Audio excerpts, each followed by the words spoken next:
你知道蚂蚁的放牧行为吗？我们人类会因为情感或物质上的需求来养动物，例如养猫、养狗作为玩伴，养猪、养牛作为食物来源。这种行为似乎只是人的专利，因为我们很少见到动物养动物，但是蚂蚁却是个例外。一些蚂蚁如红火蚁等是存在放牧行为的。所谓放牧行为，就是指蚂蚁会像人那样圈养小动物。例如，一些蚂蚁喜欢吃蚜虫、介壳虫等分泌的蜜露，而为了能够吃到更多的蜜露，这些蚂蚁便会保护和圈养这些小小的小动物。而实际上，这所谓的蜜露是蚜虫等在吸取植物的汁液之后产生的一种排泄物，只不过这种排泄物富含糖分，对蚂蚁来说不仅是一种美味，而且也可以是一种能量来源。在取食蜜露的时候，蚂蚁还会用触角不断拍打蚜虫的背部，以促使其分泌更多的蜜露，就像人类挤牛奶一样。当秋冬季节来临时，蚂蚁会将蚜虫以及蚜虫的卵以驱赶或者搬运的方式集中到蚁巢中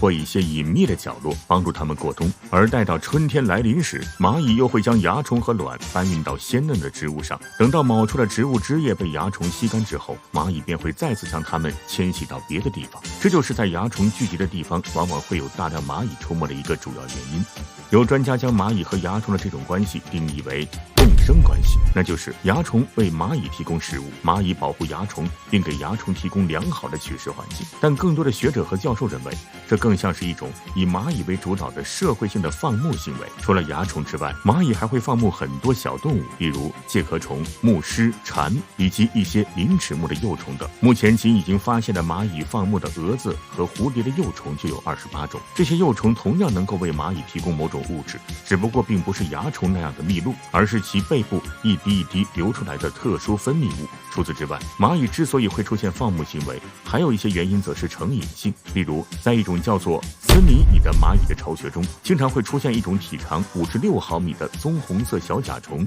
乞丐虫。而令人不解的是，即便乞丐虫的幼虫和成虫会吞食森林蚁的幼虫，森林蚁仍然会悉心照料它们，并从噎囊中吐出食物来喂乞丐虫。并且更奇怪的是，当蚁巢面临危机，例如被别的蚂蚁动物攻击或是遭遇洪水时，森林蚁总是先抢救乞丐虫，然后才去救自己的幼虫。这一度困扰了动物学家们很长时间，而最终经过研究人员的观察和研究，最终发现原来是因为乞丐虫腹部两侧的黄冈毛处会流出一种特殊的汁液，这种汁液具有芳香气味，挥发性强，在化学性质上接近醚类，而森林蚁就是经常贪婪地舔食这种汁液。对此，研究人员得出结论，乞丐虫分泌出的这种物质对森林蚁具有强烈的成瘾性，因此才会出现连下一代都不顾的事情。问题来了，你还知道哪种动物有放牧行为呢？